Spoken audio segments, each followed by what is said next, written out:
Pozdravljeni v Sensinem podcastu Modra soba, prostoru modrosti, znanja, izkušenj in navdiha. Z vami sem Maja Megla, nocojšnja gostja je Milena Lipovšek. Z njo se bova pogovarjali o partnerskih odnosih. Ampak najprej naj jo predstavim. Dr. Milena Lipovšek je ne samo psihoterapevtka, ampak je tudi glasbenica in to akademska, profesorica flavte. Psihoterapijo je študirala na Univerzi Sigmunda Freuda na Dunaju in Slovenskem inštitutu za psihoterapijo, zatem pa opravila še 4-letni študij integrativne psihoterapije na inštitutu IPSA v Ljubljani. Ima mednarodno diplomo iz integrativne psihoterapije pri Mednarodni zvezi za integrativno psihoterapijo in pri Evropski zvezi za integrativno psihoterapijo. Doktorirala je na Teološki fakulteti na področju družinske in zakonske terapije. Ima zasebno prakso, v kateri izvaja individualno in partnersko psihoterapijo, uporablja pa metode integrativne, relacijske, družinske in zakonske ter integrativne gestalt terapije s kreativnimi mediji. Redno se udeležuje evropskih in državnih kongresov, delavnic in seminarjev iz različnih psihoterapevtskih pristopov. Torej, Milena, dobrodošla, hvala, ker ste se odzvali in prišli sem v našo modro sobo podeliti vaše znanje o partnerskih odnosih, kjer smo vsi prej ali slej izkusili, kako smo na tankem ledu, kako smo spodrsnili, padali, se pobrali, kako tudi nimamo mnogokrat znanja, orodij, da bi sploh registrirali, kaj delamo narobe, kaj šele kaj spremeniti. Ampak za uvod bi vas vprašala samo par stvari, zato ker sem šla malček pobrskati po statistiki, ki je zelo zanimiva. Namreč število razvez, to se pravi zdaj govorimo o tistih, ki se poročijo, število razvez je zelo visoko.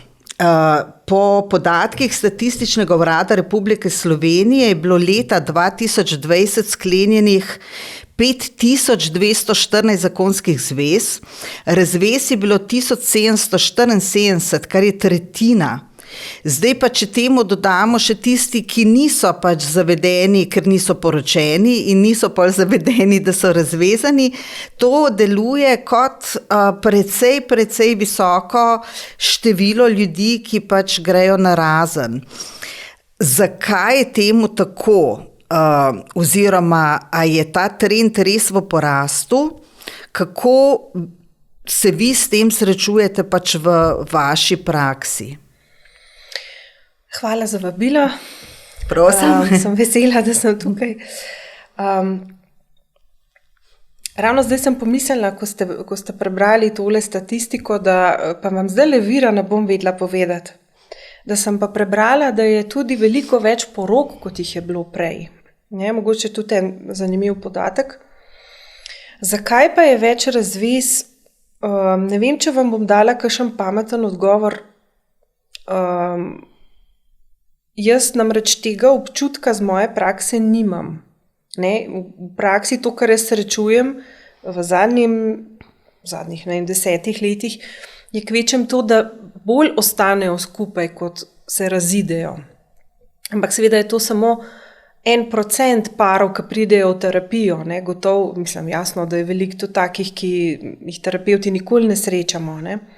In vemo pa, in mogoče to korelira z temi razvezami, da je pa nasilja v družinskem okolju vse več, ali pa vsaj vse več beležimo nasilja. Različnih tipov nasilja. In fizičnega in psihičnega. Ja, to pa ja. Sploh pa v nekem pogovoru, ki smo ga imeli terapevti nedavno, med njimi so bili terapevti, ki delajo recimo družinsko terapijo ali pa z otroki in mladostniki, pa potem te, ki delamo s pari pa individualnimi, smo zelo podelili izkušnje, koliko je narasla stiska pri mladih, ki je bila povezana z nasiljem v družini, seveda je bilo to tudi zdaj povezano z covidnim časom, ko so bili primorani biti več skupaj. Tako da prav klinike za mladostnike pokajo po šivih. Je to tesno povezano z epidemijo pa s covidnim režimom ali je bilo ta trend opazen že pred covidom, pred epidemijo?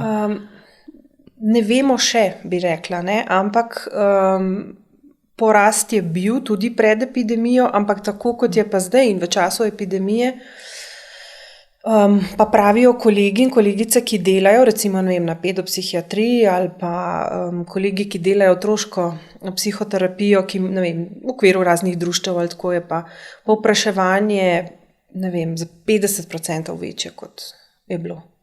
Kar je srhljivo, ker to se bo odrazilo, ker so to mladi, se bo to odrazilo šele čez čas, če se ne bo zdaj kaj urgentno postorilo, ker bojo pač zaznamovani, poškodovani, karkoli, je treba takoj zdaj nekaj storiti, Ja.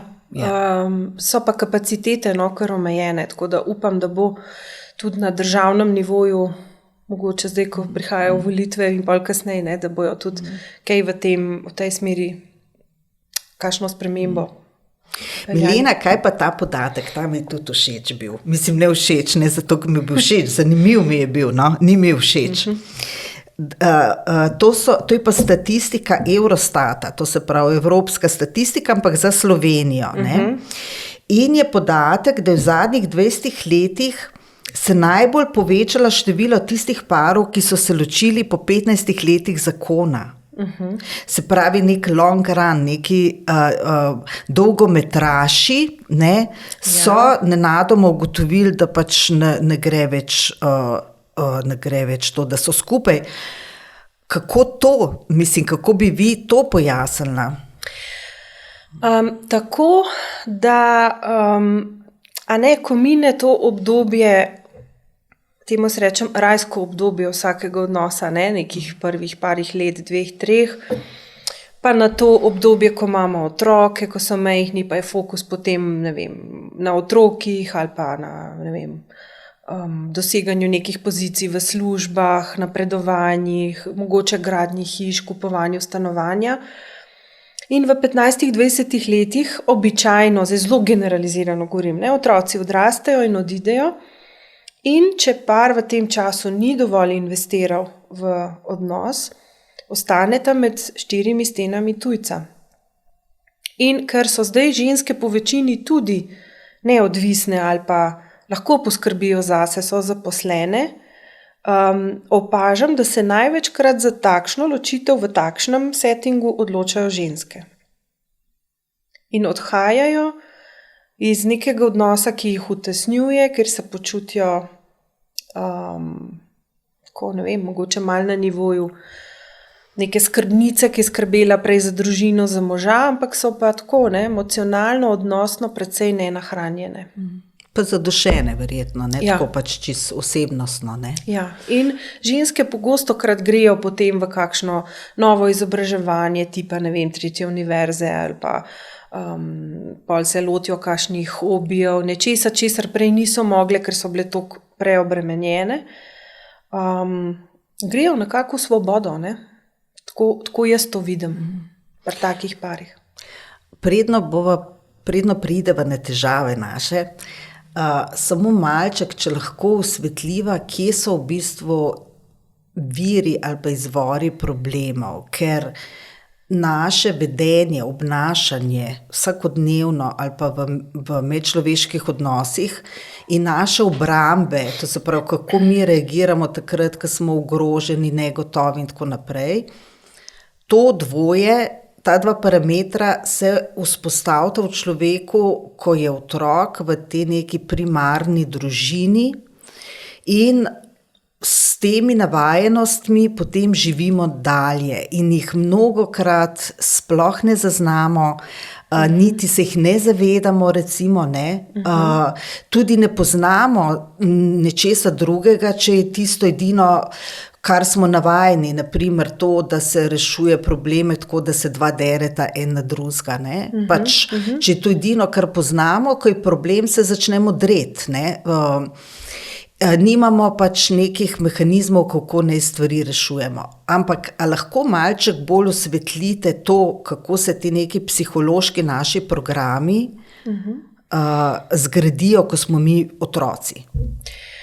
Ja, mogoče tako malo za hec, pa ne tako zelo za hec, ne. Freud je enkrat izjavil, da ima človek samo 2 problema v življenju in to sta njegova oče in mama. Sej to je, ne, ni čisto tako, ampak v veliki meri pa zelo drži, ne. Res je, ne, veliko mehanizmov ljudje dobimo v odnosu s prvim skrbnikom ali pa z obema, ne, pač v okolju, v katerem odraščaš in te zaznamuje za celo življenje. Že recimo, ko je človek še dojenček, ne, že vzpostavlja stik, odnos z drugim, pač na način, kakršnega zmore. Takrat rečemo, da poteka tako imenovana desnohemisferska komunikacija med skrbnikom, največkrat je to mama, ne, in dojenčkom, ki pravzaprav ustvarja ena taka psihobiološka stanja takrat z dojenčka, ki še nima abstraktnega mišljenja, nima besed, ampak čuti pa. Ne, in vse, kar se takrat zgodi v času do nekega 6. meseca, rečemo, ne, da se zapiše v organski spomin, ki ga nosiš celo življenje s sabo. In se naučiš, ali je dotik prijeten ali ni prijeten. Doživiš prijetno simbiozo z mamo ali pa te simbioze ni, oziroma je recimo minimalno zadovoljena, odvisno kdo je skrbnik, ne. Kasneje potem, ne, pride do obdobja, kjer se otrok diferencira stran od mame, ko dojame, da je njegovo telo njegovo, ne, rečemo obdobje diferenciacije. Ko se zaveda, da mama ni njegov podaljšek, ampak da je on sam in da lahko ločuje med predmeti, med drugimi ljudmi in med seboj. In kasnejše faze potem, ne, v samoosvajanju, ne, da gre stran od mame, pa je vesel, ko lahko pride nazaj. Vsa ta obdobja, če so dobro speljana, ne, bodo potem imaš dobro popotnico za naprej.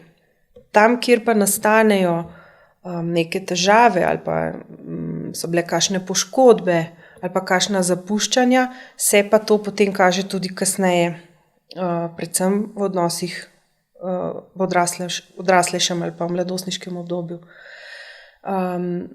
V družini tudi razvijemo različne tipe navezanosti, ki nas spremljajo načeloma celo življenje, ne. In če je bil odnos z prvim skrbnikom dovolj dober, potem otrok lahko razvije varen način navezanosti. Ta ga bo spremljal celo življenje. To so tudi znanstveno podprte teorije, ki jih lahko merimo, dokazujemo. Problem nastane seveda, če je ta vzorec navezanosti nevaren in jih je kar nekaj. In ni tako mali procent populacije v njih, ne. Raziskave, ki sem jih jaz brala, ne, govorijo, da je nekje 50% ali pa malce več kot 50% v varnem okvirju navezanosti, ne.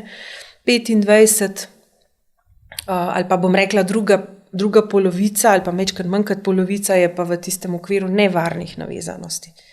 To, da to ni malo. To je ogromno, to je srhljivo veliko, ne. Ja. Je pa tako, ne, kakšne odnose bomo imeli potem v nadaljevanju, je zelo odvisno od naše stopnje osebnostne zrelosti tudi. Saj, to so zelo povezane stvari, ki se prekrivajo, ne. Je pa tako, da če te to zanima ali pa ti življenje prinaša take preizkušnje, lahko stvari spremeniš. Edini človek, ki ga res lahko spreminjaš, si ti sam. In ko dobiš uvid, kaj se dogaja, imaš dobro popotnico, lahko kaj iz tega narediš. In ni res, da stvari kar ostanejo, da si obsojen Ne vem, jaz imam pa nevaren vzorec navezanosti, tako pač je. Ni res. A lahko to malček bolj prelijete v nekaj praktičnega, kaj to pomeni nevaren vzorec, ko par primerov, da si predstavljamo. Lahko.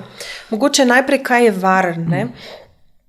Varno navezani ljudje so tisti ljudje, ki so v prvi vrsti kot otroci odraščali ob osebi ali pa ob osebah, zdaj imam tle skozi bolj v mislih primarnega skrbnika, čeprav otrok ne razvije navezanost na oba in je lahko različna. Z enim je lahko varna, z drugim je pa nevarna. Ne? Torej raste ali pa se razvija ob skrbniku, ki zadovolji njegove potrebe, zmore regulirati njegove stiske. Torej, ko je otrok majhen, bo recimo mama dovolj dobra mama, to je čisto dovolj, ker perfektnih mam ni, ne?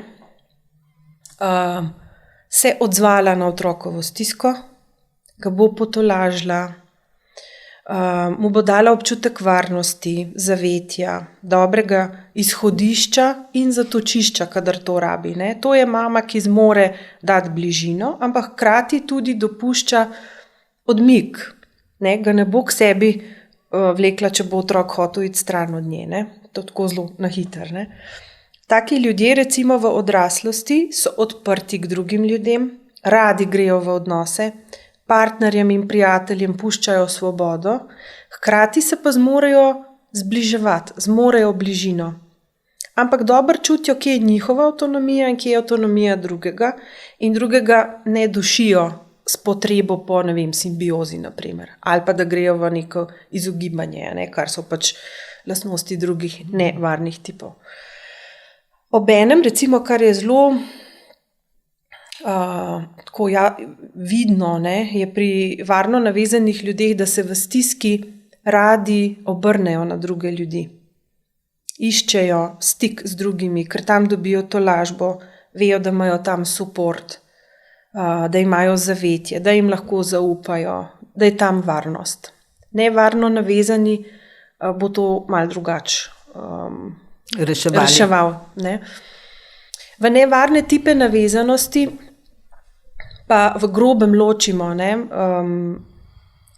ambivalentno anksiozno navezane pa izogibajoče ali pa odklonilno navezane. Ambivalentno anksiozni, to je skupina ljudi, ki so recimo rastli ob skrbniku, ki se je odzval na otrokove potrebe, sam ni bil konsistenten v tem. Torej, otrok nikoli ni vedel, a bo mama zdaj prišla ali ne bo. In tudi, ko pride, ne ve, v kakšni meri bo. Lahko bo preveč. Ne? Recimo, lahko je taka vampirska mama, ne? Ki ga kar poje. Ne?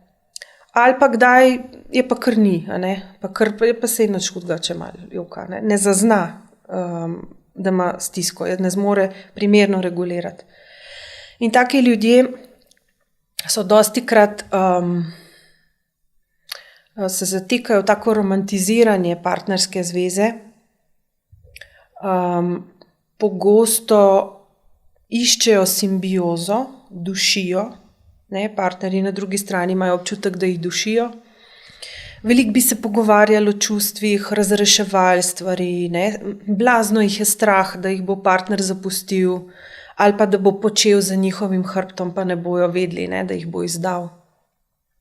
Skratka, zelo naporno doživljajo partnerske odnose in odnose nasploh. Imajo tudi relativno malo zelo bližnjih odnosov, ker jih je ves čas strah tveganja, ki jih odnos prinese. Ne? In to je, da boš lahko v bližnjem odnosu zelo poškodovan, zelo ranjen. A so, Milena, to te ljudje, ki imajo potrebo pod nadzorom tudi? Tudi. To so lahko v tem tako imenovani control freak.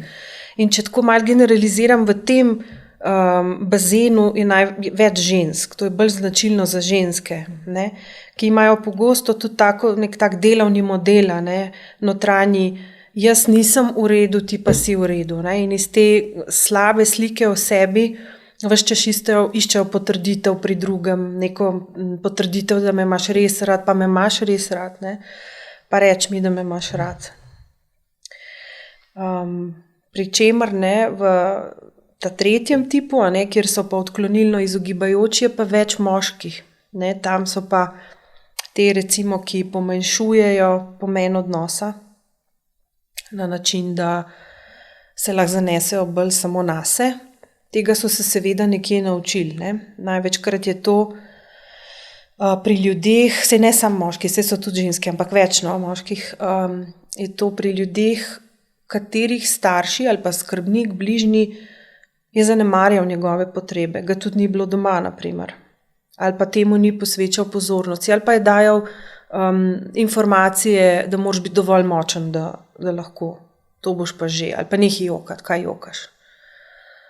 Tak otrok se nauči, da je sam, da se ne more zanesti na mamo in da tudi najbolj ti gre, če si sam, ker sam sebe pa ne moreš, se pač ne izdaš, samo zase dobro poskrbiš.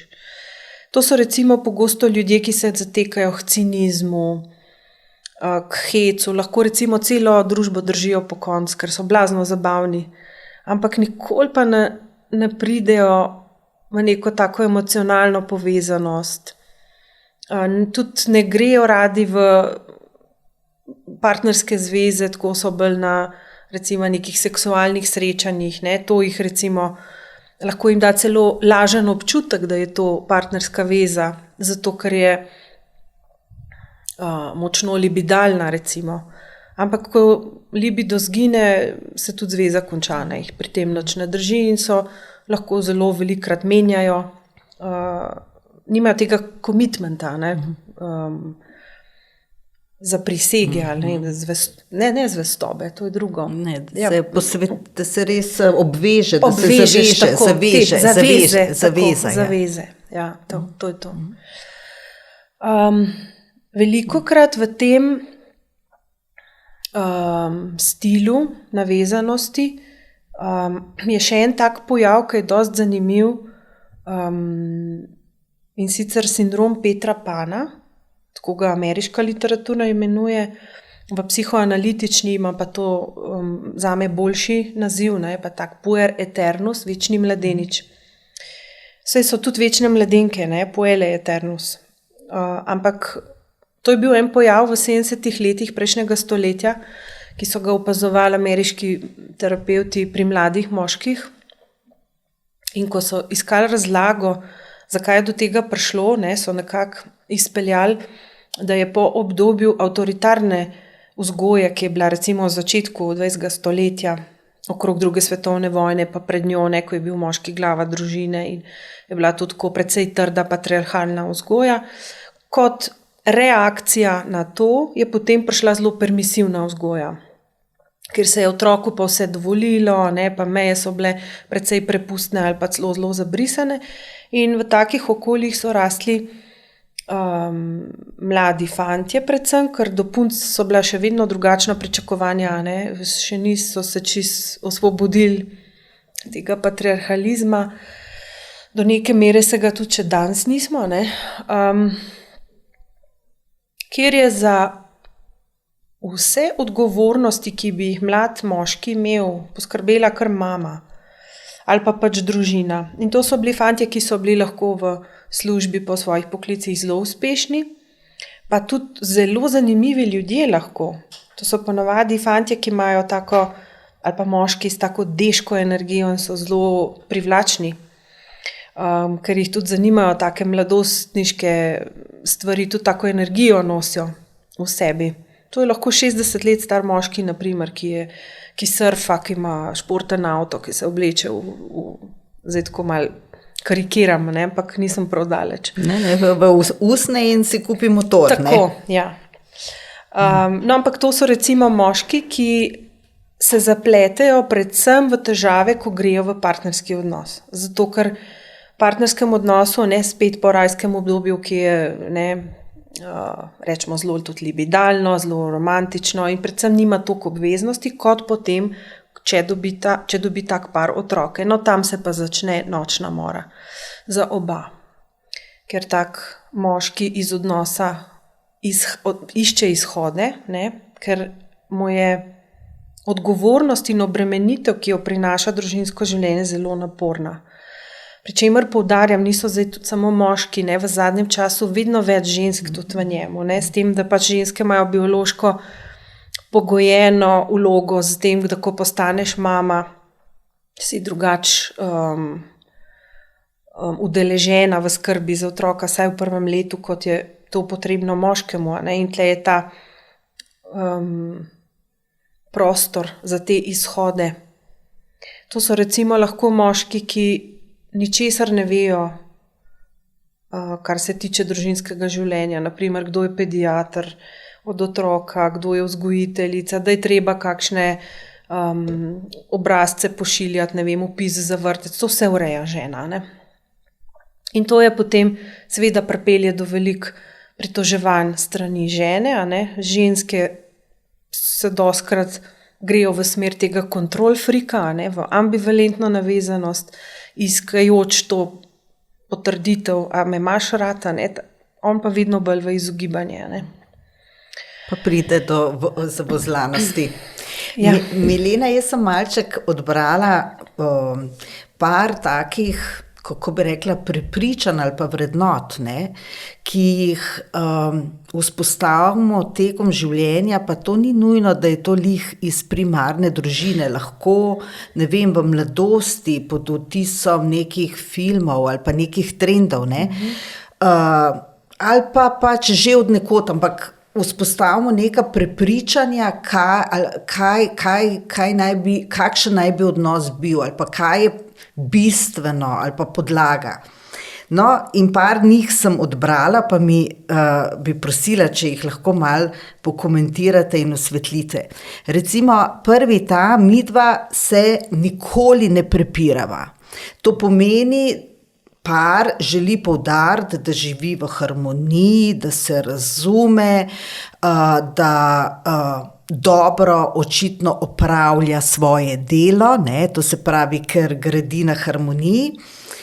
V bistvu pa ni tako, ne, no, in bi rada, da to malček osvetlite, zakaj je težava v tem, da nekdo s takim pritiskom živi ta imperativ harmonije, ne. Ja, jaz bi to si razložila tako, da je strah pred jezo oziroma da je jeza kot čustvo prepovedano, da ni primerno. Ljudje se tudi bojijo konfrontacije in ko nekdo reče, jaz pa nisem nikoli jezen ali pa jaz se s partnerjem nikoli ne skregam, je to za terapevta vedno rdeči alarm, ne.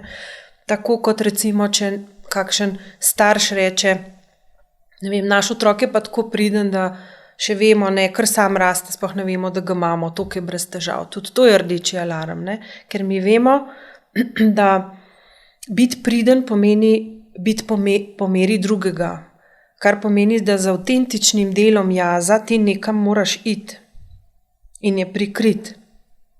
In tudi v takem paru, ki bo rekel, midva se nikoli ne kregava, bi se vprašala, kako pa potem s frustracijami, ki v paru, kjer je vedno potrebno dogovarjanje in uglaševanje na drugega in je potrebno se dogovarjati za stvari. Kam greš s svojim avtentičnim jazom, ko ti ni prav?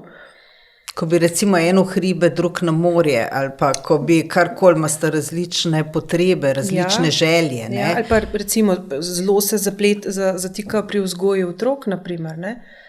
Kam greš s tem? To se vse nekje nabira, ne? To bo A je Milena čaka. Recimo pogostejše morda za kakšne soodvisne odnose, ne? To se pravi, kjer se potem eden od partnerjev, ker so to soodvisni odnosi, podredi drugemu in pač se prilagodi, postori stvari, ki so ljube partnerju, ne? Nekako zaduši sebe, da se na stranski tir. Tudi. Pri čemer v soodvisniških odnosih bo veliko pasivne agresije, ki jo lahko prepoznata, lahko pa ne. Ampak pasivna agresija, če ni ozaveščena ali pa če ni izgovorjena ali pa da ji ne daš nikoli prosto pot, bo imela zelo razdiralne posledice. To so recimo lahko potem, ne, pasivna agresija se lahko kaže, ne vem, v tihih dnevih. Se ne kregava, ne, sam tiho sva 14 dni, pa ne govoriva drug z drugim. In ko recimo tak par pride v terapijo in ko jih nekako v terapiji drugače govorijo, kot ko so doma, ne, imajo bazen zamer za 25 let nazaj. Ko si takrat, pa te ni bilo, ko so bili otroci majhni, pa tako veliko neizgovorjenega. Lahko že prav prezir in sovraštvo. In to se nabira in se kopiči, ne? Tudi to je seveda težava. Ne? Ja. Drug primer, ne, je ta je tudi zanimiv. Midva pa vse skupaj delava. Ali pa recimo skupaj sva 15 let, pa še niti dneva nisva bila narazen. Ne. To poudarjanje te popolne zlitosti. Ne. No, zakaj je to tako škodljivo in še zdaleč ni tako romantično zgled nekega dobrega odnosa? Zato, ker je avtonomija v tem primeru tako zelo ogrožujoča. Ne? Ker če bi pa kdo šel po svoje, ne? Jaz dam dostikrat en tak mini testek, je zelo tak enostaven, ampak ta testek je, mislim, da tudi mislim, da je čisto lepo preverjen in ga tudi uporabljajo lahko čisto pravi pri diagnosticiranju, je validiran. Ne? Tam so narisani različne kombinacije krogcev. Vsak krogec predstavlja enega od partnerjev, A in B. In ko recimo pri zelo zlitem paru ali pa enem, ki bi rad bil zlit in drug, ki jo iz odnosa odhaja, ker mu je to preveč naporno, dam za izpolniti, kater od teh vzorcev mislita, da imata kakšen odnos imata v tem trenutku in kakšnega bi si želeli imeti. Ne? In tisti, ki obkrožijo tisti znakec, ki sta zlita, ne? Ko je en čez drugega, ko je popoln overlap, ne? Tam ti je jasno, da je to zelo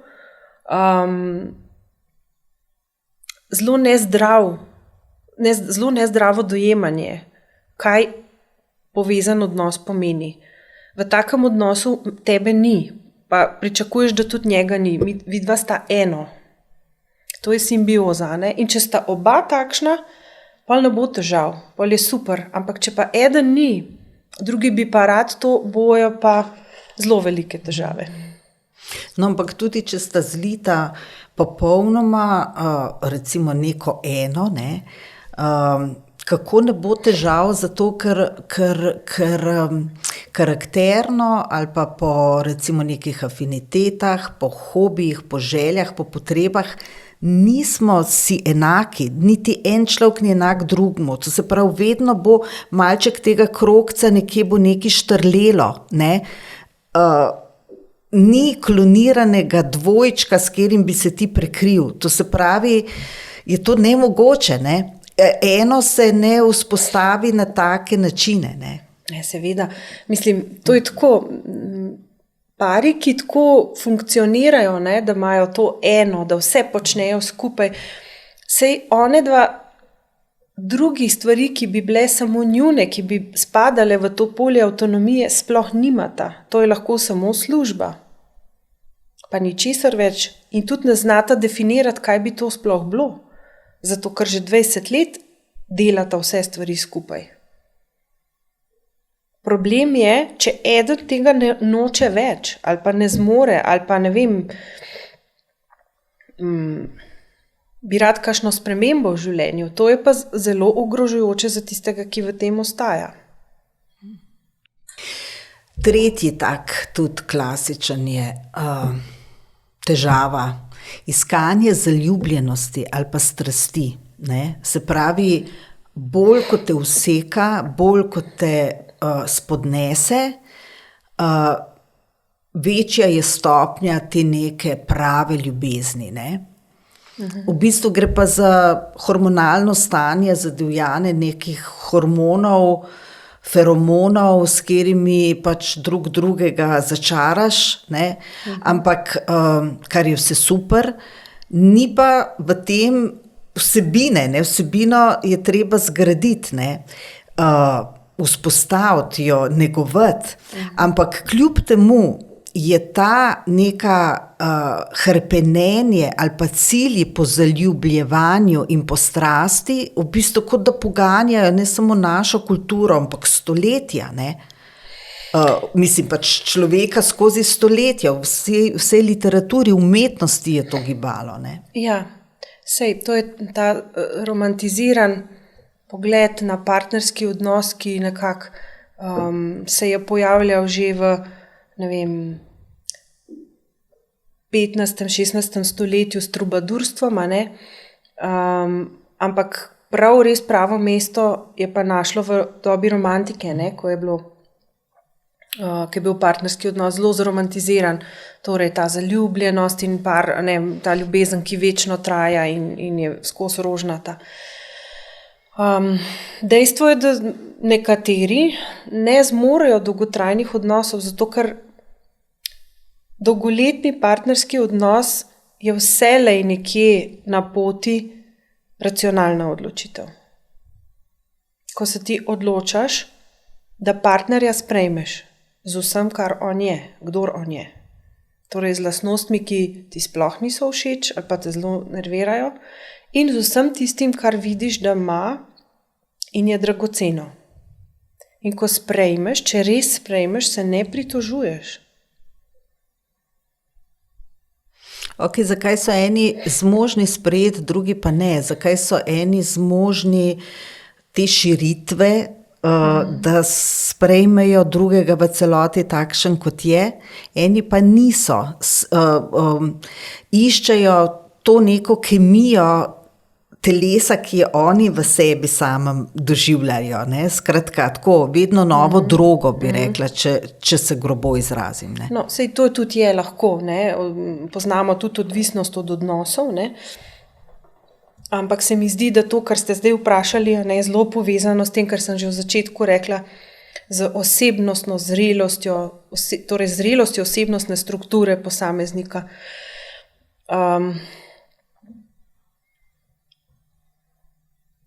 Tudi s tem, koliko zmoreš dajati in koliko jemlješ. Sebičnostjo. Da ni to razmerje vedno uprit temu, da samo jemlješ in da pričakuješ, da ti bo dano, ne? Zelo malo pa lahko daješ. Tudi tako nasploh v družbi se opažam, da je te solidarnosti med ljudmi, ko bi dajali malo, ne? Ali pa vedno manj. Zelo smo individualizirani, storilnostno naravnani, ne? Zelo vsak sam zase pogleda. Pa v svoje dobro. Pa v svoje dobro. In to se, a veste, to je vse zelo prepleteno, ne? Nekaj, kar se dogaja v neki intrapsihični strukturi posameznika, se bo poznalo v interpersonalni relaciji, ne? Torej med dvema, in se bo poznalo na sistemskem nivoju.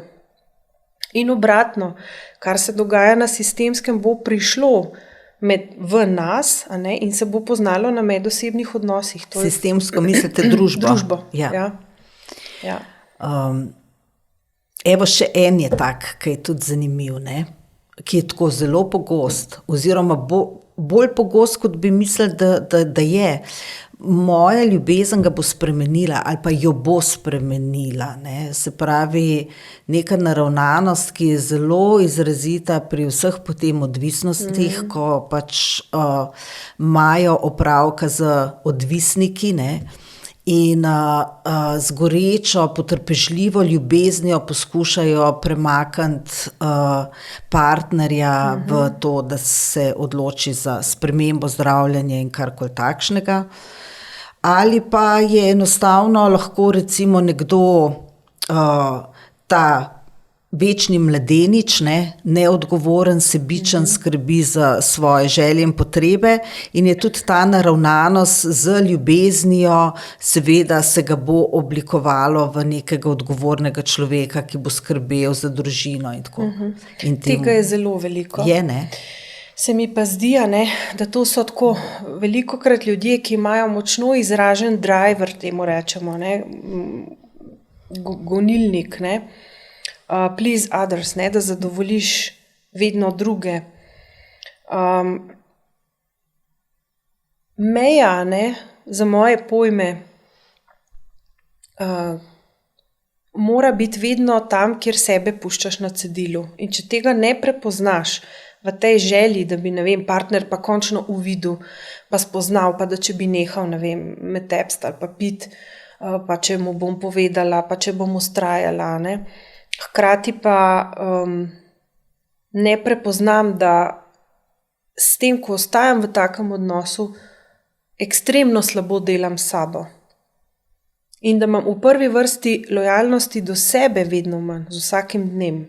In da ko jo bo zmanjkalo, ko bom potrošila rezerve, ne bom več imela ničesar do sebe, pa mi pa zmanjka moči. In take osebe, kar ostanejo lahko v ekstremno zlorabljujočih odnosih, pol prav nastane ta dinamika zlorab, dinamika nasilja v družini, ko recimo, ko od ozunaj gledamo, ne moramo razumeti, zakaj ga pa ne zapusti. Ne more ga več zapustiti, ker nima več moči. Edini človek, ki ga lahko spreminjamo, smo sami. In eno temeljnih vprašanj, ki ga v partnerski terapiji večkrat vprašam, partnerje, vsakega posebej, kaj si pa ti pripravljen narediti, ali pa kaj pa je tvoj doprinos, da bi bilo drugače ali pa boljš. Velikrat sploh nimajo odgovora. Zato, ker so toliko navajeni v te stavke, se mi zelo dobro vidimo,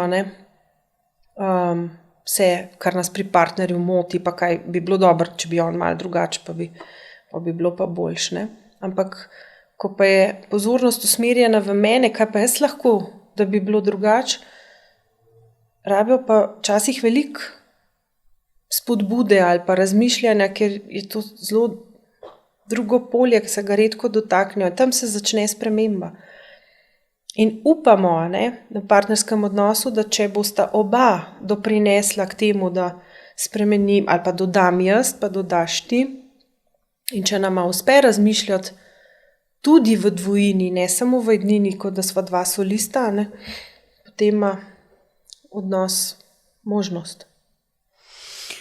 Kaj pa tale? Za ljubezen si treba boriti. Recimo to se opazi pri zopet ali ženska, moški, vseeno, ampak sooči se z osebo, do kjer razvije izjemno naklonjenost, ta oseba je pa mlačnejša ne razvije tolikšne naklonjenosti in potem je to prizadevanje osvojiti to osebo, se boriti za to neko ljubezen, ki naj bi jo ta oseba razvila.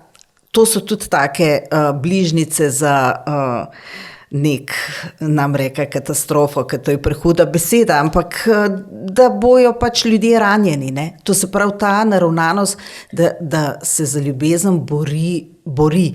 Meni se zdi, ampak pač tako, to je moje mnenje, da ljubezen ali je pa ni. To je zelo preprost. To sploh ni nič kompliciranega. Ali je pa ni. Nobena borba jo ne bo takole navdahnila. Ja, jaz bi rekla, to me spomne na tisto, ko smo se prej pogovarjali o ambivalentno navezanih ljudeh, ki se bodo borili za ljubezen in bodo imeli ta navdih, da ostajajo ob nekomu, ob katerem je evidentno, da ne deli podobnih čustev ali pa precej manj. Vprašanje za takega človeka je, za koga boljše skrbiš, za sebe ali za drugega. In s tem, ko ostajaš v takem, kako delaš samim seboj in kje je tvoja meja. Se pravi, kar precej točk oziroma precej teh sfer, na katerih, ker to so ključne, pač meje, recimo, to je zelo kompleksno področje, Se pravi, da ima drugače povedano tak človek precej težav. Ja, za neko osebnostno strukturo ali pa močjo precej, pa tudi z definiranjem meja, je pa tudi tako, tisto, ko ste prej rekli, če v odnosu ni občutka varnosti, da jaz ne vem, da ti veš, da bi bil z mano, potem ni osnove. ni dobrega kontakta med dvema. In vprašanje je pol ne, zakaj si prizadevaš. V takem primeru, ko ljudje vztrajajo v takem, jih v odnosu drži, jaz temu rečem, jih držijo strahovi, ne pa več svoboda. Ker ostajaš zato, ker te je strah. Ne? Verjetno so neke fantazije, kaj bi pa bilo, če ga spustim ali pa če bo res šel. Moram se boriti, da ostane. Iz svobode bi pa rekla, jaz pa ne želim biti v odnosu, kjer se moram spraševati, a čutva podobno. Pa koliko si nekdo želi, pa koliko me nekdo sprejema, pa koliko je ta odnos stabilen, podporen, varen. Vse te stvari pridejo pod vprašaj, verjetno. Ne? Evo, še ena je taka, klasična, mogoče še mnogo več. Vi terapeuti jih verjetno bi stresali z rokava, ampak ta je tudi taka klasična, da recimo nekdo reče, ja, sej tale je pa super, prijetno mi je z njim ali pa z njo, ampak vse tole pa tole bi bilo pa pač malo za spremeniti, ne? Ali pa res njegov imidž je pa toliko nekako zanemarjen, malo ga je treba obtesati, ne? Se pravi, ta potreba, da drugega obtesamo po svojih pričakovanjih, željah, merilih in sprejmemo samo en del njega, ne? Tudi tako pač bližnjica za katastrofo, ne? O tem mi malo povejte, kdo so ti ljudje, ki to počnejo, kaj jih potem doleti in čaka? Sva pri tem, ko sva se prej dotaknili, ne, gre za sprejemanje in za ozaveščanje, da drugega ne morem spreminjati, lahko samo sebe. Ne? In da ta navdih, da bi spreminjala druge, je dobro opustiti čim prej ali pa takoj. In razčistiti seboj, a lahko sprejmem, da ima moj partner tak, ne vem, stil, pa da je tako, kot je. Če ga ne morem, imam samo dvoje na izbiro. Ali ostanem nezadovoljna in se pritožujem, ne vem koliko let, ali pa grem stran. No, tukaj verjetno na tem terenu nastaja mnogo pritiskov, ne, med partnerji, ko se poskuša drugega potisniti v tiste smeri, kjer bi mi želeli, da on sodeluje, on pa ne želi ali pa ga ne zanima. Ja, veliko je tle tudi tema. Ne. Ena je tudi ta, da bi rekla, da je zopet tukaj nek strah, ne, da ga me je strah zapustiti. Potem so lahko, kaj s tem, neke predstave, da bo, če bo on drugačen, pa če bo tak, bo meni boljše ali pa bo polnil moje vsebine na nek način, kar je nerealno, noben ne more polniti tvojih vsebin. Mi jih lahko samo delimo, ne more pa osmišljati ali pa, če bo on, ne vem, drugače gledal ali če se bo, ne vem, kako drugače obnašal, kar ni on. Ne? Razen, kadar gre, a ne, za neka vedenja, ki pa me prizadanejo, ne? Ki pa jih lahko nagovorim, a ne, da, ne vem, pogrešam spoštljivost ali pa bližino, povezanost, ne. Ampak na koncu bo zopet, a ne, sprejemanje. Nekdo, ki bližine ne more dati iz različnih razlogov, a ne, se bom na koncu odločala, a želim biti s takim partnerjem ali ne. Ja, tudi to se ne da izsiliti. Ali pač nekdo to ima, ali je zmožen to dati, ali pa ne. Pripravila sem še zdaj en sklop stvari, kje so najpogostejše težave, oziroma da vas kar vas vprašam, ko pridejo pari k vam, poročeni, neporočeni, vseeno, kje so najpogostejše težave, da se na vas obrnejo. Verjetno takrat, ko je res nekaj neznosnega, bi pa želeli ostati skupaj oziroma razrešiti, takrat se obrnejo pač na vas. No? Ampak s katerimi težavami najpogosteje?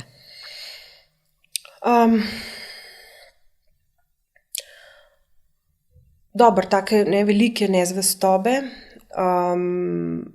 nekih dolgotrajajočih napetosti med njima, v smislu dolgotrajajočih tihih dnevov, ali pa veliko se kregava, ali pa ne prenesem več ravno zdaj, sta dva para prišla z precej podobno dinamiko, da žena utihne in ne govori 14 dni s to pasivno agresijo in zelo težko prenašajo to možje in se težko komunicirajo. Ali pa je komunikacija takrat, ko je neprimerna, lahko tudi zelo nespoštljiva, ali pa polna kritike.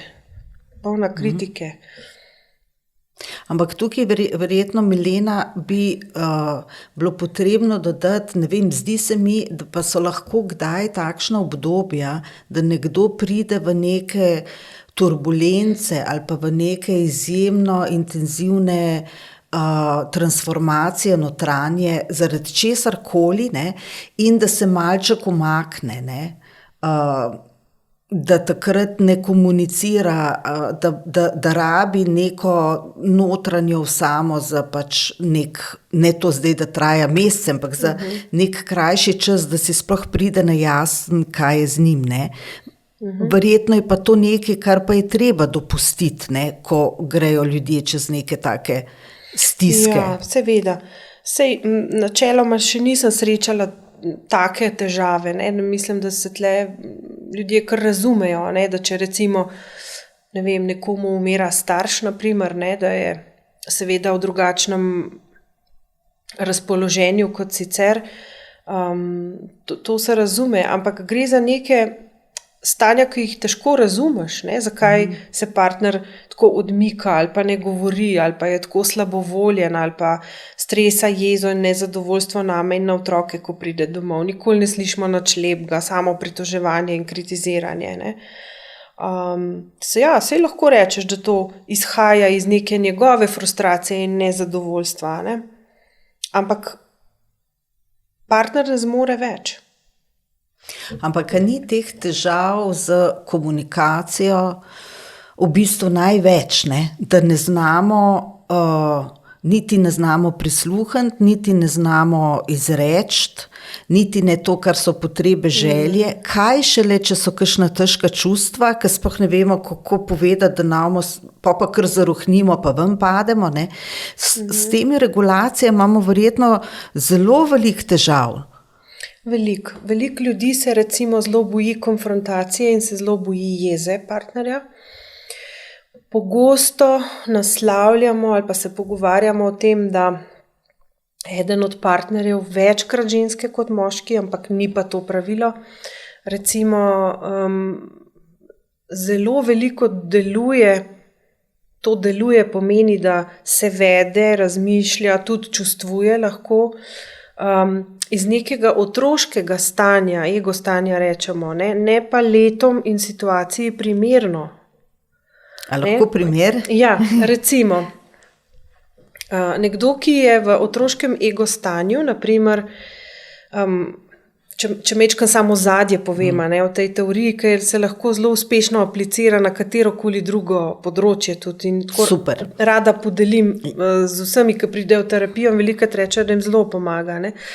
So terapevti tudi v prejšnjem stoletju še opazili, da se ljudje v terapiji vedejo iz dveh stanj pogosto. Včasih so imeli občutek, da na stolu nasproti njih sedi res odrasla oseba, ki govori, se vede, čustvuje, razmišlja kot odrasla oseba, včasih pa ta ista oseba deluje, kot da bi bil otrok. Torej zelo pretirano čustvuje ali pa neprimerno čustvuje neprimerno situaciji in svojim letom, pa tudi vede se neprimerno letom in situaciji. In so razvili teorijo, ki so jo pol tudi uspešno potrdili in iz tega je nastala teorija ego stanj, ki govori o tem, da imamo ljudje 3 takšna stanja, iz katerih delujemo. In to so tako, boste kdaj videli, 3 krogci, ki to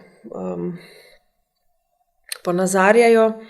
En ponazarja ego stanje starša, v sredini ego stanje odraslega in spodaj ego stanje otroka. V ego stanju starša so shranjena vsa sporočila, vse, kar smo kdajkoli videli, začutili ob stiku z drugimi odraslimi, ki smo jih videli kot avtoriteto. V prvi vrsti seveda starša, ampak ne samo one dva. Tudi kakšne pomembni družinski člani, vzgojitelji, učitelji, družba nasploh, odrasli nasploh. Tam je vsa vsebina, kjer se moralizira, kjer je etika, kjer se kritizira. Recimo, kadar človek govori v stavkih ti vedno ali pa ti nikoli, ti itak, ti bi morala vedeti, veš, da govori iz ego stanja starša, ker takrat ve, ti pa ne veš. Ali pa kritizira. Ne? Kadar je človek v ego stanju starša, pri drugem neizogibno kliče v interakcijo otroka. V otroku so pa shranjene vse vsebine, ki si jih doživljal kot otrok,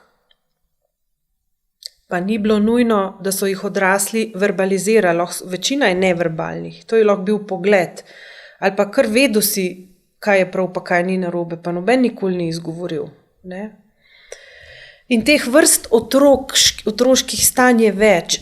Eno je recimo prilagojen otrok, eno je uporniški otrok, eno je kreativen, svoboden. Ne? Vse te dele, rečemo, nosimo v sebi. In recimo nekdo, ki ponori, ne vem, na parkirišču, ker mu je nekdo glih pred nosom zaparkiral njegovo parkirno mesto in začne razbijati in kričati, je v uporniškem otroku. Ker to je recimo otrok, ki iz jeze raztrga roke in noge igrači, pa jo vrže in ne pomisli, da je jutri nima več, ne? Ker ne predvidi, to je lastno otrokom. Ne? Ali pa nekdo, ki nemočno joka ob neki situaciji in pozabi te občutke ali pa zavedanje, da je v bistvu odrasla oseba. Se ti odločaš, kako bo, ne? Ampak kar zgubi moč, da bi se primerno odzval. Ne?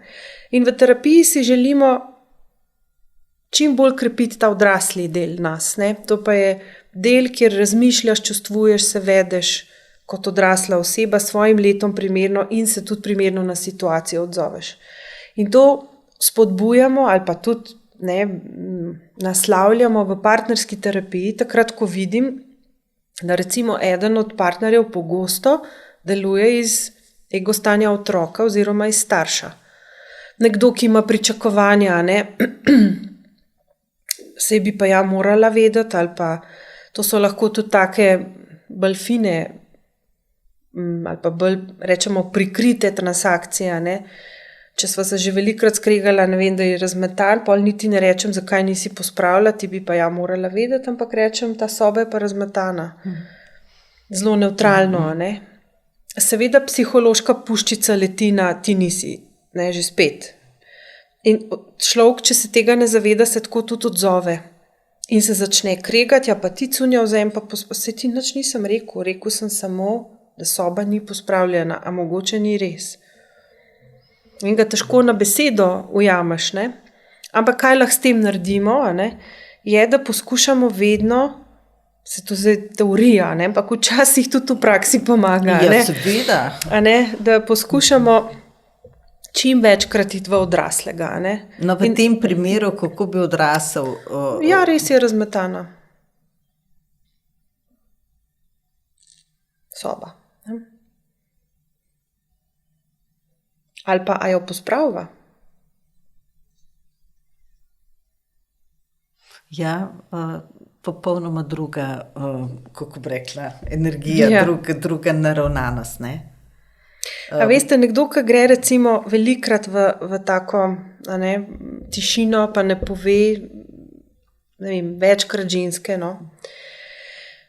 ki so vajene tega, da morajo biti pridne in da jeza pri punčkah ni tako sprejeta kot pri fantih. Še vedno lažje sprejmemo, da joka, kot pa da je jezna. In recimo, kadar je kaj v partnerskem odnosu ni prav, gre v žalost. Ampak podstat te žalosti je v resnici jeza. Sam je nikoli ne izrazi. In se svoje jeze tudi boji. Ampak joka, veliko joka. In utihne in ne govori. In partner je potem prisiljen v branje misli. Včasih lahko prebereš, včasih pa ne, ali pa si misliš. To je recimo tak zelo klasičen primer, kjer poskušamo, kaj bi pa recimo iz odraslega dela sebe, Kaj bi odrasla samozavestna ženska pa tle rekla ali pa naredila? Kaj pa je narobe s tem, če bi rekla, meni pa to ni prav tako? Ne, to je pa zelo direktno reče, to je pa nesramno. A res? Nesramno. Preveri, če je res nesramno.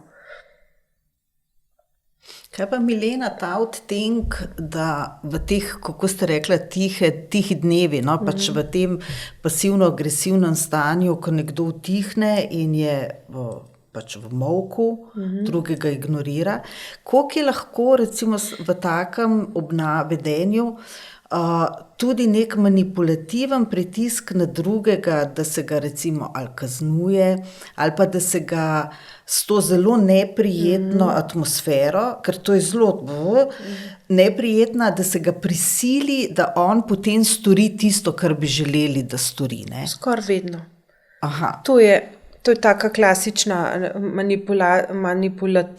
manipulativen obrambni mehanizem, no? Nezrel obrambni mehanizem.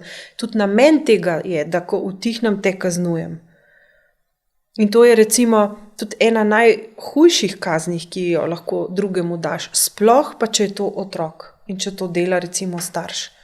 Da ga kaznuješ s tem, da odtegneš pozornost, kontakt in ga ignoriraš. Ni hujšega za otroka. V bistvu ga zbrišeš v obstajanju nekako. No, tako. Ja, to je taka res huda stiska. Ne? Pa tudi za odraslega je huda.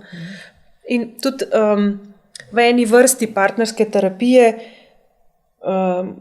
so naredili enkrat eno raziskavo, kjer so merili pri parih, ki so prišli v terapijo, kaj so dejavniki, ki napovedujejo slab izid partnerske zveze, torej ločitev, ne, je bil na prvem mestu tihi dnevi, tišina, kritika, več kot je kritike, slabše bo, prezir. Prezir se nanaša bolj na neverbalno, mogoče tako bolj obrazno mikroespresijo ali pa pogled, ne. Niti ni nujno, da povem. In na to, da se recimo partner v zvezi postavlja v vlogo žrtve. Poglej, kaj mi delaš, da sem tako uboga, zaradi tebe sem zbolela. Ja, to je tudi skrajno manipulativna. Ne? Pač. Več kot je tega, ne, temu rečejo tako, taki, mogoče je to malo preambiciozen termin, ampak tako rečejo, ne, 4 jezdeci apokalipse, ki napovedujejo zanesljiv konc zveze. Več kot je tega. Kaj pa v tej konfliktni, recimo ena je ta komunikacija, ki sploh ni, ne, pač ta bazen problemov. Drugi je ta konfliktna komunikacija, v kateri se mi zdi, da je tudi en tak vir, seveda konfliktov, ampak tudi vir tega, da začne cufati odnos, da začne odnos razpadati, je to dokazovanje, da imaš prav. Ko sta dva, ki se neprestano bodeta zato, ker pač vsak vztraja na tem, da ima on prav. Ne?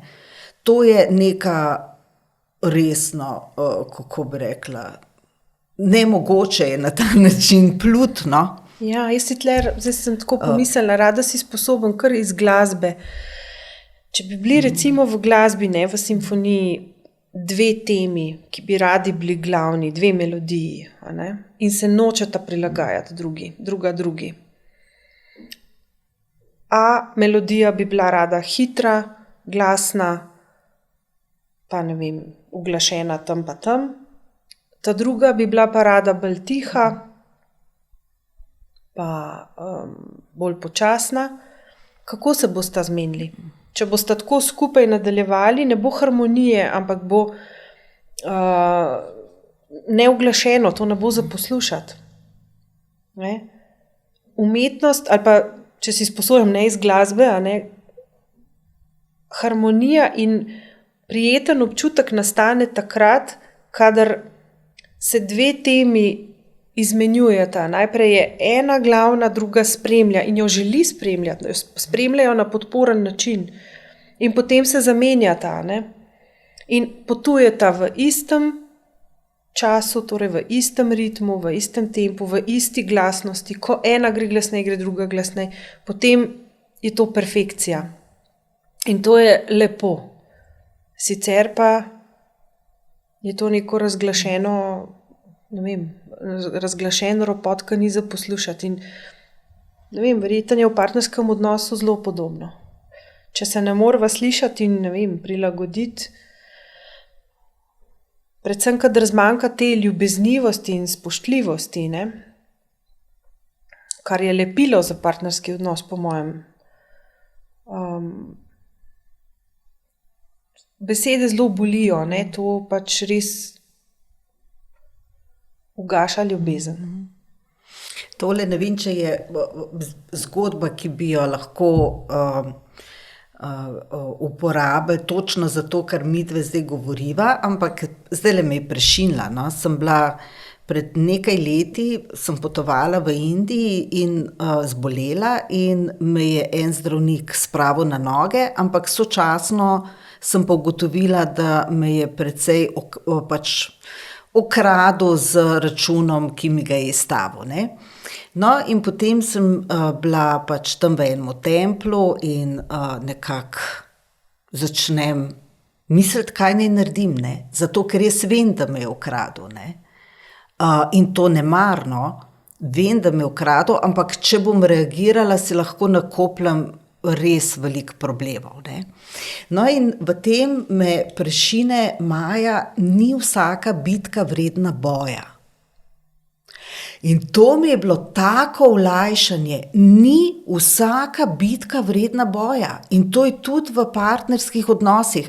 So stvari, kjer so meje in tisti je ne, pa če se na glavo postaviš, ampak tudi v partnerstvu pa ni vse vredno boja, da bomo zdaj, šli na okope, zato ker on bi pa ali pa ona nekaj drugega naredila, Meni je bilo to popolna odrešitev, ko me je to prešinilo. Ni vsaka bitka vredna boja, za božjo voljo. Res je, zelo lepo ste to povedala. Ja, se strinjam. No, lepo. Ena lepa zgodba. Ja, res. Globoko spoznanje, Ja, mislim, da me je rešilo takrat, ker če bi ravnala kot zahodnjakinja, recimo z tem nekim, ker je objektivno je bilo to resno kriminal in zlo in tako naprej, In so bile notranje dileme, seveda, a bom zdaj dopuščala kriminal, a bom sodelovala, seveda, da ne, tako, in zdaj kako to narediti, skratka so bile te notranje dileme. Ampak kakorkoli, greva nazaj na to zgodbo. Poleg teh v komunikaciji, da je ni ali pa da je konfliktna, je še ta tretji del, ki je pa agresivna komunikacija, ki seveda je lahko popolnoma fizična, ker to, da nekoga tepeš in udarjaš in pretolčeš, tudi na en način izražaš, deliš nekaj, ali je pa pač seveda psihično nasilje. Ste že rekla, da je tega kar precej. To se pravi, iz katerih frustracij to nastaja in sploh kaj storiti, razen tega, da čim prej odideti. Opažam, da ljudje zelo slabo sploh razumejo, kaj je že nasilje, kaj je že nasilna komunikacija.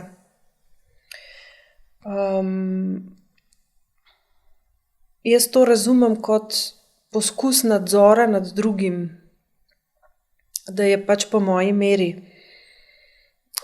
in da je tako, kot jaz želim, ali pa pričakujem, ali pa ta občutek, da si moja in boš delala tako, kot jaz hočem. Lastnina. Lastnina, popoln nadzor nad osebo. In to čustveno izsiljevanje in uničevanje je zelo, pravzaprav tako res senzibilizirano in ga ne ujameš zmeraj. Ampak vsakič, ko čutiš, da te nekdo podira, da ti govori, ti si preveč občutljiva, že tle so alarmi. Nekdo, ki se noče ali ne more uglasiti in pelje svoje čez vso mejo, to ni moč, to je agresija. In agresija, pa vemo, na drugi strani vedno pride iz nemoči. Ko več ne vem kako, pol bom pa udaril, ali pa ne vem, bom porinil, ali pa bom upil. To ni močen človek.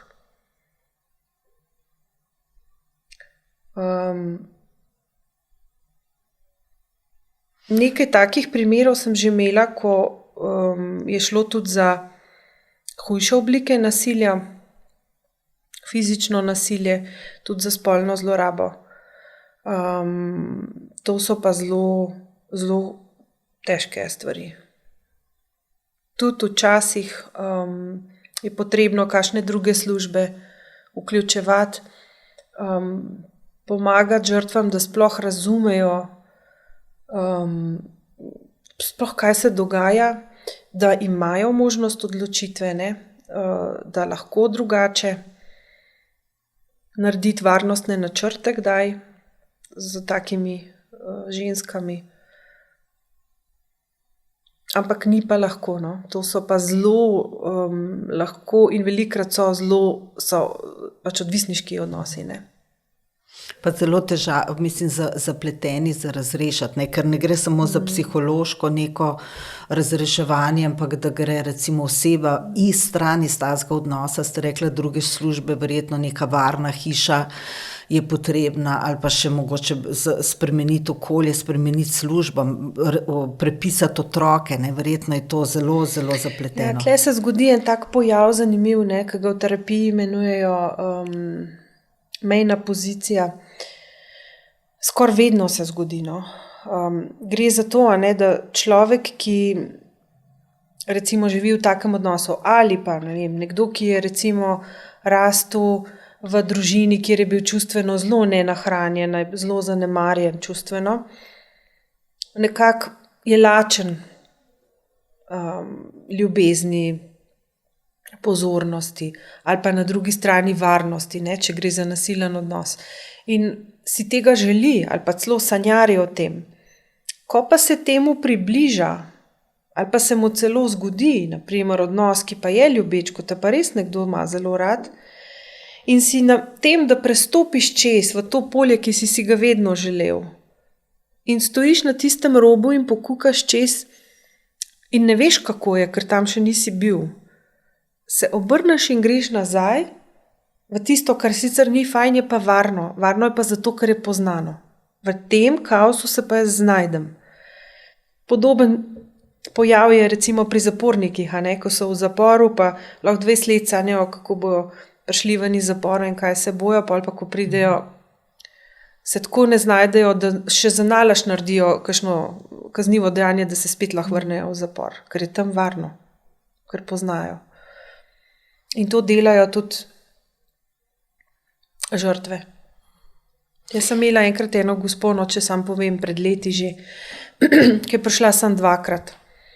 Prvič, ko je prišla, je bila tako pretepena, da je bila modra po obrazu, objokana in je jokala in mi je povedala, da je delala je pač v eni službi, ki je imela res majhne dohodke, mož je izgubil službo in je bil hud alkoholik.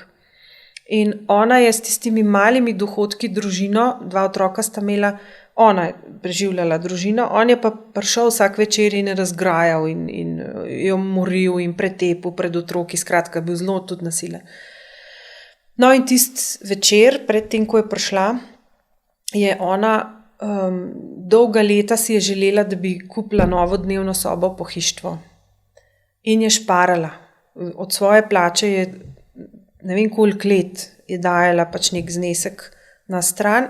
Je potem, ko je zbrala, šla vsa vesela kupiti, to je bilo vse njen projekt, ne. Šla je kupiti dnevno sobo, prišli so namontirati, ne. To je bilo nekaj majhnega, ne, ampak njej je bilo lepo, ker je bilo novo. In ko je mož prišel zvečer domov in ko je videl, da je nova soba, je tako ponorel, da je celo sobo razbil, uničil vse in njo pretepil tako, da je bežala od doma. In takrat je malo začutila te moči, da bi pa šla od njega, da to je šlo pa čez.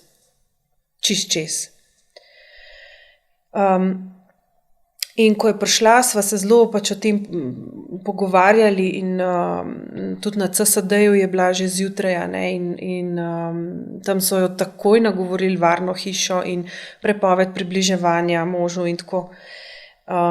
In takrat sva celo stopili s tisto socialno delavko v kontakt, in je ona rekla, imam občutek, da gospa ne bo več prišla. Da to je to, prišla je do meje, ko bi pa lahko stopila čez, in točno tako se je zgodilo. To mora biti tudi kar precej grenko ali pa jedko ali pa za vse, ki ste vpleteni, oziroma ki imate stik s takimi ljudmi, ki vidite, koliko malo bi bilo potrebno, da bi stopila samo še en korak dalje, pa bi bila rešena, recimo, ali pa na začetku reševanja, pa ko človek tega ne naredi, mora biti kar stiska, pač taka čist.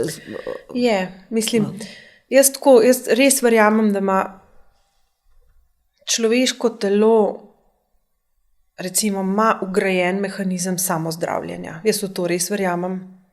To je naš imunski sistem. Verjamem, da ima tudi naša psiha podoben imunski sistem.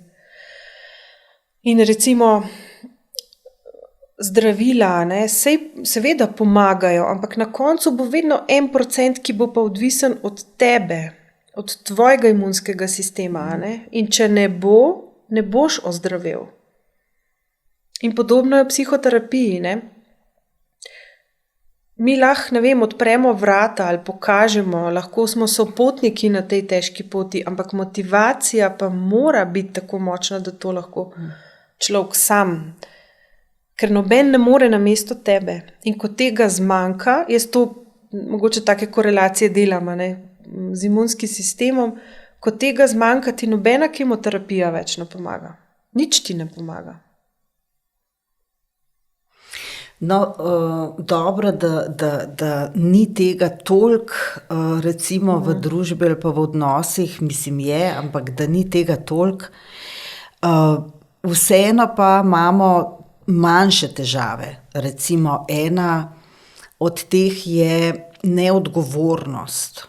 Par, od katerih je eden v paru zelo neodgovoren. To je lahko, in do denarja, do vseh mej, recimo, zamuja, nanj se ne da zanesti, reče, da bo prišel, pa zamuja uro, 2, 3.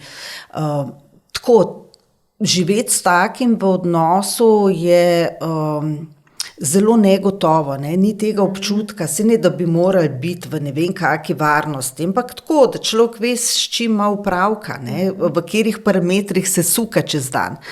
Tako da vse, ki poznam, da so bili ali pa smo bili, mogoče sem bila tudi, v takih, nisem bila točno v takem, ampak tiste, ki poznam, da so bili, so pa kar veneli, dobesedno veneli v odnosu, ki je bil tako pač negotov. Se tudi vi srečujete s takimi? Se. In hudo je, kadar sta oba taka, imata pa otroke, recimo. En tak par imam. Se zavedata recimo tega, da imata popolnoma kaotično reševanje ali pa dogovarjanje? Se. To je bil tudi razlog, da sta se odločila za terapijo, ker namreč sploh pari v terapijo pridejo relativno pozno, včasih prepozno. Vidim, da se zelo težko odločajo za terapijo. Lažje pridejo v individualno kot v partnersko. In že to, da par pride v terapijo, je dober indikator. Prepoznali so, da ni dobro in si želijo pomagati ali pa želijo reševati, ali pa saj eden želi reševati, drugi pa mogoče še ne ve ali pa je mogoče že odločen, da ne bo več.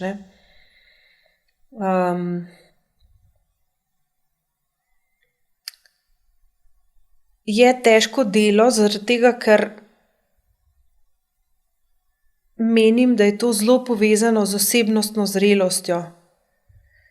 Simptom se pa kaže v partnerskem odnosu, ampak takšne ljudi pogosto usmerim v individualno terapijo, ker menim, da so da bojo imeli tam več učinka in da bo imela to pozitivni učinek potem tudi v partnerskem odnosu. Verjetno morajo prav razviti neke mehanizme odgovornosti, ne? Pač to so, da lahko sploh funkcionirajo potem na nekih drugih nivojih. Individualno jih morajo razviti. Ne? Tako. Ne, to ni problem partnerstva, ampak pač osebe kot take. Ne? Zrelosti. Enostavno zrelosti.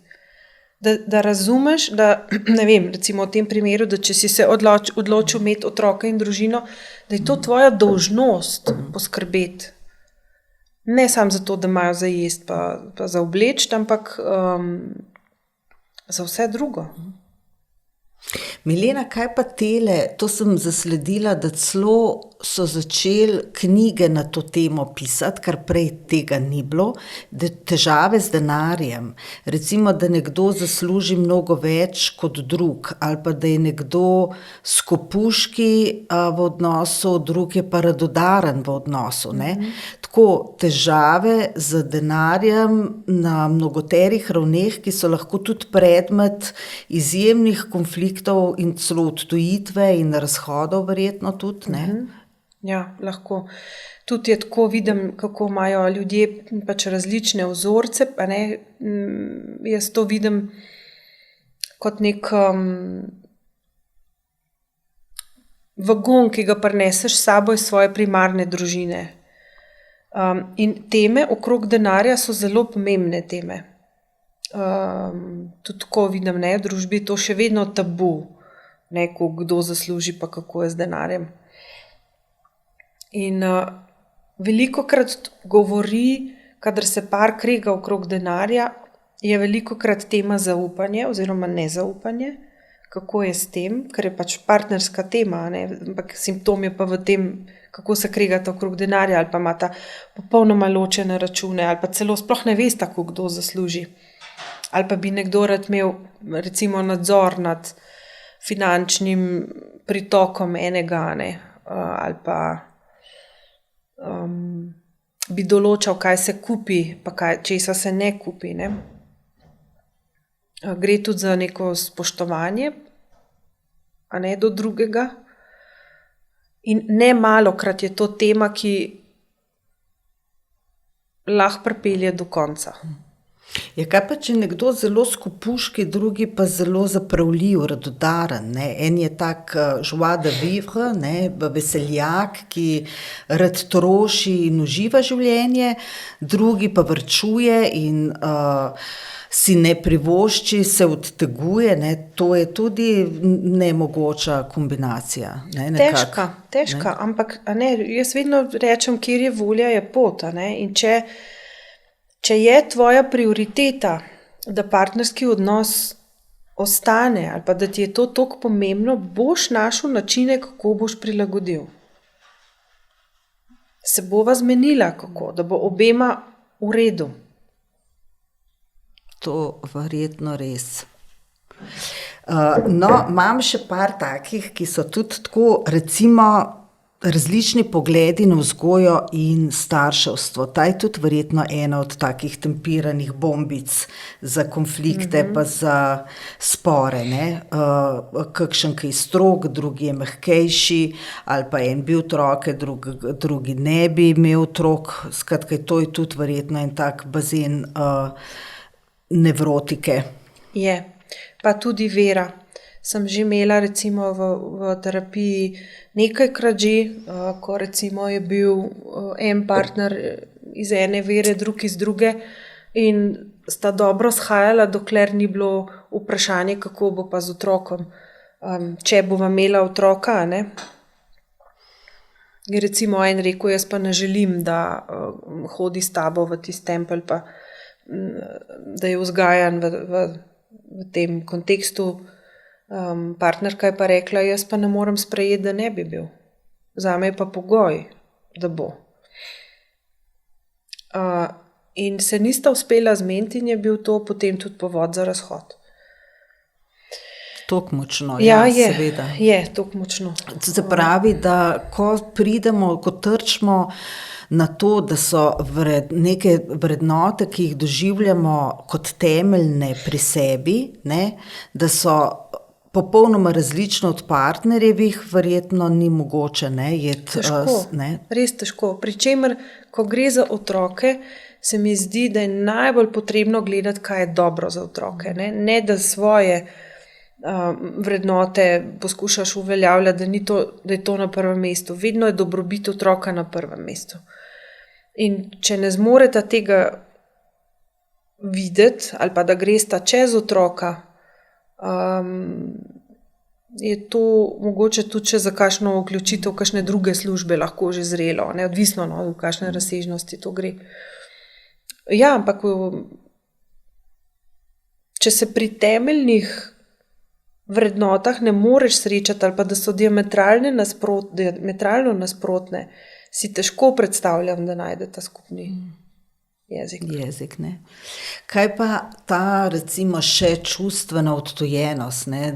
Enostavno ljudje lahko pridejo skupaj na eni točki življenja in potem se začnejo, seveda vsi se nekako razvijamo, spreminjamo in dva se spreminjata enostavno vsak zelo v svojo smer, zelo vsak sebi, z nobenim ni nič narobe, enostavno samo gresta, zakorakala sta po zelo različnih poteh, pa nič ni narobe z nobeno od teh poti, ne. Tudi čustveno se odtujita v tem, ne. To je pa verjetno težje premostljivo, ne? Težje premostljivo in predvsem za tistega partnerja, ki recimo rabi več nadzora ali pa da ima malo več potrebe po tem, da je po njegovo, bo recimo razvoj drugega partnerja, ki bo šel v drugo smer, zelo frustrirajoče. In to se velikokrat zgodi pri parih, ko gre eden od partnerjev v terapijo, drugi pa ne. In pa se prvi začne verjetno spreminjati malček, ne? Jačati začne, ne? Bolj se zaveda svojih meja, jih zna drugače artikulirati, ne? Bolj pove, tega pa nočem, ne dovolim več. To je v bistvu sprememba utečene igre, ki sta jo prej imela, ki je drugemu recimo ustrezala, temu, ki se ni pritoževal, ne. In zdaj naenkrat so to, če se v bistvu mi spreminjaš gol, ne. Jaz sem skozi streljal v ta gol, zdaj mi pa spreminjaš, ne. In se pritožujejo, ne. So lahko tudi zelo grobi, ne, kaj pa tam na terapiji se pogovarjaš ali pa ne, perejo možgane, tako nekako rečejo, ne. To je recimo za terapevta dober znak, ne. To pomeni, da jača, ne. Tvoj klient, ki je v terapiji, jača. Ni pa to vedno dobro za partnerstvo. In to vedno, res brez izjeme, kadar je partnerska tema, in kadar nekdo pride sam v terapijo, bodisi ker partner noče priti, ali pa ker ga ta ne želi, da pride, ker želi imeti prostor samo zase, to vedno povem. Da do tega lahko pride, zelo verjetno je, da bo prišlo. In je to lahko potem nekako prehod v to, da se recimo razdvojita, ali se pa močneje povežeta, ker to potegne še drugega partnerja, da se pridruži, pa gre on lahko tudi skozi svoje vzorce, pa ju tako na koncu nekako malček bolj poveže, združi in nadgradita odnos, ne. Ja, se mi zdi, da pa ne samo v partnerstvu, ampak nasploh, to je mogoče ena stvar, ki sem se jo v zadnjem času zelo zavestila in tudi jaz naučila, je, da ko nam je odvzeta samoumevnost, bodisi, da je samoumevno, da tam tvoj partner je, ali pa da je samoumevno, da imaš otroke, ali pa da imaš zdrave otroke, ali pa da je samoumevno, da si zdrav, pa da imaš, starše, ali ne, nič ni samoumevno. Ko vzameš ljudem samoumevnost, se stvari zelo spremenijo. In tudi v partnerskem odnosu, kadar odpade ta občutek samoumevnosti in da to, kar tam je, in da se lahko stvari spremenijo, oziroma da lahko zgubiš, potem običajno ljudje na novo prevrednotimo, drugače postavimo prioritete, ne vem pa še, zakaj rabimo iti vedno tako do roba, ne? Da včasih mora biti toliko hudo, da lahko narediš spremembo. Da jo ne narediš prej, ampak šele, ko je dovolj hudo. Kje pa je ta meja, je pa pri vsakmu druge, ne? Meja hudega, ne? Ja. Meja tega, Ja. da je to hudo. Ja, hudo je za one, ki so zelo tolerantni do tega hudega, ne? Tisti, ki imajo zelo Ja, dolgo špago. Ja, tisti bo šel res do skrajnosti v tem trpljenju. Ampak za konec, Milena, bi samo še eno stvar seveda želela, da greva na pozitivno stran. Kaj pa je po vašem mnenju tisto, kar je temelj res nekega kakovostnega odnosa? Kateri so ti gradniki? Kaj postaviti v naše temelje, da se potem res hiša stabilno stoji, ne da se prevaga? Vse se bo slišalo klišejsko, ne? Vse. Ampak jaz res verjamem v to. V prvi vrsti ljubezen do sebe. A to lahko tako razumemo, da če sem jaz dobro, zares dobro, potem tudi lahko veliko dam. Če sem jaz slabo, ne morem dajati, ker nimam kaj, ker pač, ali pa tisto, kar imam, je eno smetišče, recimo. Tako je. Z drugimi besedami, res dobro delo samim sabo, na vseh nivojih. Ne? Kaj dovolim, česa ne dovolim, kje se puščam, kje se začnem puščati na cedilu in tega ne bom delala. Ker če jaz imam potem to vsebino, da sem jaz dobro, potem bom lahko dajala. Sicer pa nimam.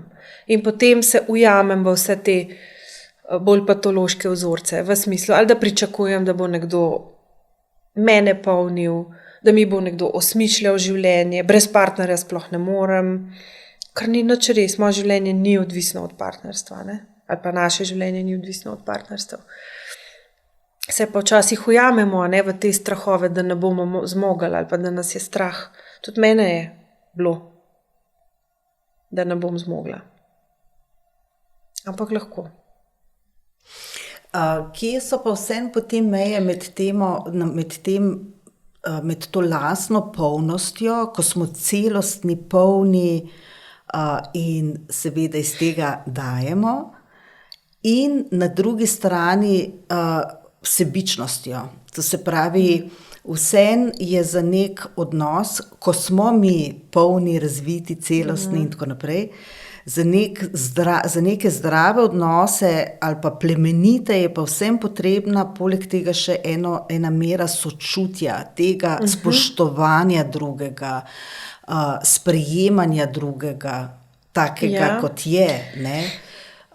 Ja, pa tudi ne, osebnostna zrelost. Jaz menim, da osebnostno zrel človek lahko ima primerne odnose, ker če si nezrel, ustvarjaš pač nezrele odnose. Ta, da zmoreš se povezovati, navezovati in zmoreš avtonomijo, tako svojo kot partnerjevo, da zmoreš biti empatičen, da zmoreš biti spoštljiv. Skratka, vse to, kar bi si želel, da bi bil drugi do tebe, ne, zmoreš tudi ti do partnerja. Enkrat sem poslušala eno terapevtko, zelo znano partnersko terapevtko, Estelle Perel, ki je dala tako primerjavo, pa se mi je zdela posrečena, ne, da če bi ljudje zmogli biti do svojih partnerjev takšni, kot smo do poslovnih partnerjev, od katerih si obetamo nek pomemben posel. Kar pomeni, ne, če želim skleniti posel z nekim pomembnim poslovnežem, se bom zelo potrudila. Gostila ga bom, brala misli, kaj vse, ne, pa bi še to pokazala, pa na dobro kosilo ga bom peljala, ne, pa zelo bom prijetna, zabavna, poskrbela bom za njegovo ugodje. Ne. In ona je rekla, ja, če bi zmogli biti do partnerjev takšni, ne, da nam je mar, sploh ne bi bilo nobenih težav. Se je malo karikirala, ampak je pa zelo blizu. Ne, da mi je mar, ampak to lahko delam, če sem jaz nahranjena, pa če sem jaz v redu sama sabo. Sicer je moja potreba in lakota po bližini tako velika, da se čist obrne. pa zahtevam. Ja, ne delamo iz svobode, ampak iz omejitev in potreb. Pač tudi ne dajemo, ampak potrebujemo. Ne? Tako. Torej, če od vsega tega samo 2 stvari odnesem danes jaz, je ta, da sem čim manj starša, pa čim manj otroka, pa čim več odraslega in da poskrbim za sebe čim bolj, da bom čim več lahko dajala. Odlično. Točno to. Tako da, Milena, srčna hvala za ta pogovor. Jaz zelo upam, verjamem, da bo marsikomu lahko odprl kje oči ali pa vsaj pomagal uvideti ali pa premakniti ali pa ubrati neke poti ali pa ga opozoriti na kaj, kjer je zaspal, recimo. No. Tako da vse to je zelo dobrodejno, da znamo mogoče boljš delovati, živeti, da dobimo nova orodja, nova znanja in da bogatimo sebe in svet okoli nas. Tako da hvala lepa. Ja, hvala tudi vam. Hvala za vabilo.